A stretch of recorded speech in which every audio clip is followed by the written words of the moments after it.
Ma mère a eu une profonde influence sur ma vie. C'était une femme fervente d'une grande foi et elle a été pour moi un exemple merveilleux de l'amour de Dieu manifesté dans ce monde de fragilité et de confusion humaine.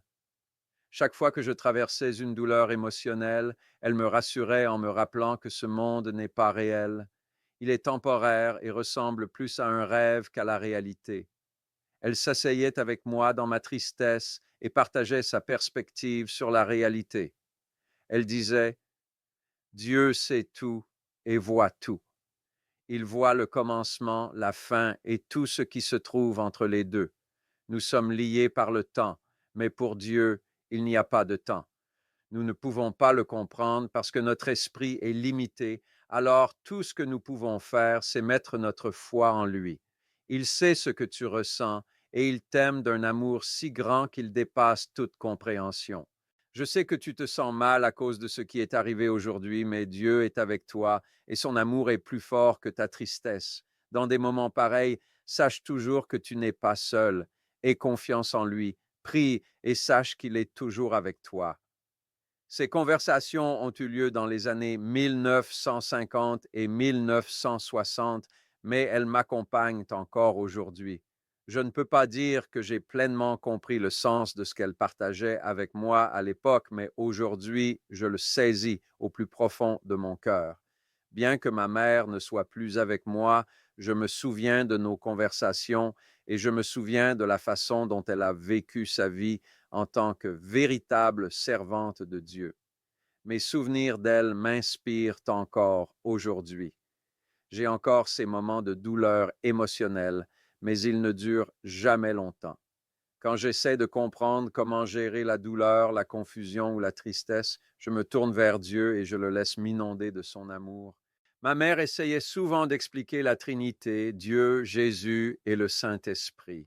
Ce qui m'a marqué, c'est que l'essence de Dieu s'exprime par trois identités qui ensemble nous aident à comprendre qui il est. La première identité, Dieu le Père, ne ressemble à aucun Père terrestre. La grandeur de Dieu le Père dépasse l'entendement.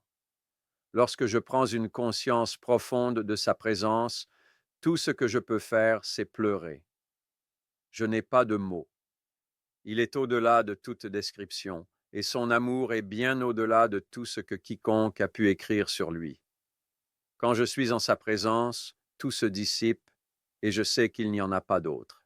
Il est tout, et en tout. Ces moments sont pour moi des moments de guérison. Je pleure, et j'en sors à peine capable de parler. Ma perspective a été transformée, et j'ai l'impression qu'un grand brouillard s'est levé de moi. Sa deuxième identité est Jésus, mon grand ami et intercesseur. Jésus est le côté plus personnel de Dieu. Ouais, j'ai de nombreuses relations avec les gens, mais ma relation avec Jésus ne ressemble à aucune autre. Je mène un dialogue intérieur constant avec Jésus tout au long de ma journée. Cela prend parfois la forme d'une prière formelle, mais mon dialogue ouvert et continu n'est pas formel. Je remets continuellement en question mes perceptions, réactions, pensées et conclusions parce que je ne fais pas confiance à mon esprit. Dans mon dialogue intérieur avec Jésus, je demande un meilleur discernement et une meilleure compréhension. Je sais qu'il voit mes pensées et mes sentiments et je lui demande de les transformer pour que je puisse voir ce que je ne vois pas dans chaque situation. En tant que mon intercesseur, dans ma prière et mon dialogue intérieur, je confesse mes défauts, mes péchés et mes erreurs, et toutes les choses que je fais et dont je ne suis pas fier. Je demande le pardon et le pouvoir purificateur de son sang. Jésus me donne un profond sentiment de paix et d'appartenance, de sorte que peu importe où je suis ou ce que je fais, je me sens chez moi. Je suis vu, je suis aimé, je suis à la maison. Le Saint-Esprit est la troisième identité de Dieu. Le Saint-Esprit est la puissance sur laquelle je m'appuie pour l'inspiration et la motivation de marcher sur le chemin que Dieu a tracé pour moi. Ma mère disait souvent, sans la puissance du Saint-Esprit, je ne serais pas capable d'être une servante de Dieu. Elle faisait toujours une distinction entre mon esprit et le Saint-Esprit. Elle citait Matthieu 26, 41. L'esprit est bien disposé, mais la chair est faible. Le Saint-Esprit me donne la force de faire ce que je ne pourrais jamais faire par moi-même. L'un de ses passages préférés du Nouveau Testament était Jean 14, versets 16-17. Et moi, je prierai le Père, et il vous donnera un autre consolateur, afin qu'il demeure éternellement avec vous, l'Esprit de vérité. Le monde ne peut pas le recevoir parce qu'il ne le voit point et ne le connaît point. Mais vous, vous le connaissez, car il demeure avec vous et il sera en vous. Le Saint-Esprit est mon aide, mon consolateur et ma force.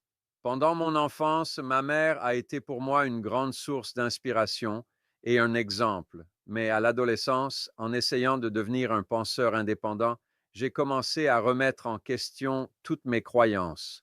Entre 15 et 16 ans, j'ai complètement perdu ma foi chrétienne. J'avais l'impression que tout n'était qu'un tas d'histoires et que rien de tout cela n'était réel.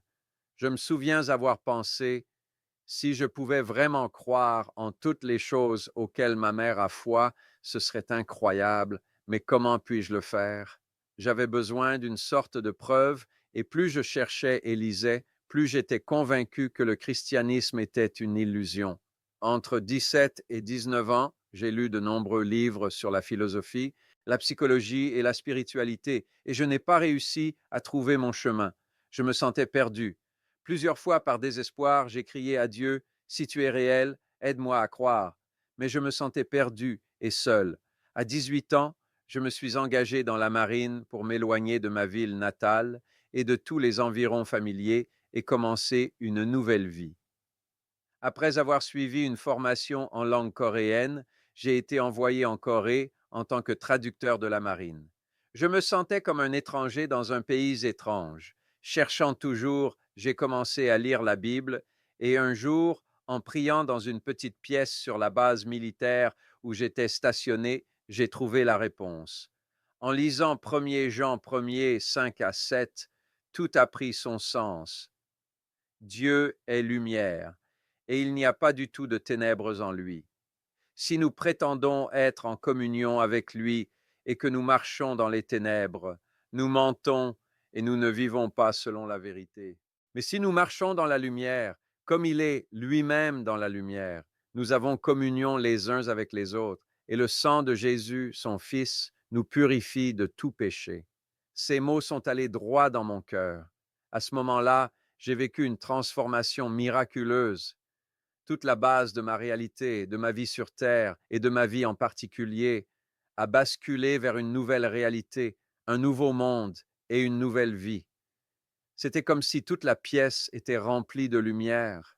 Et, sans aucun doute, j'étais rempli de lumière. Je suis resté dans cette pièce à prier et à glorifier Dieu pendant des heures. Quand je suis sorti de la pièce, tout avait changé. Pendant le reste de mon service en Corée, plus de 2 ans, j'étais une personne complètement nouvelle. Il n'y avait absolument aucun doute que j'étais né de nouveau. Aujourd'hui, 53 ans plus tard, je repense aux graines que ma mère a plantées en moi et comment elles ont grandi pour devenir une transformation qui a complètement changé le cours de ma vie. Je dois tellement à la foi de ma mère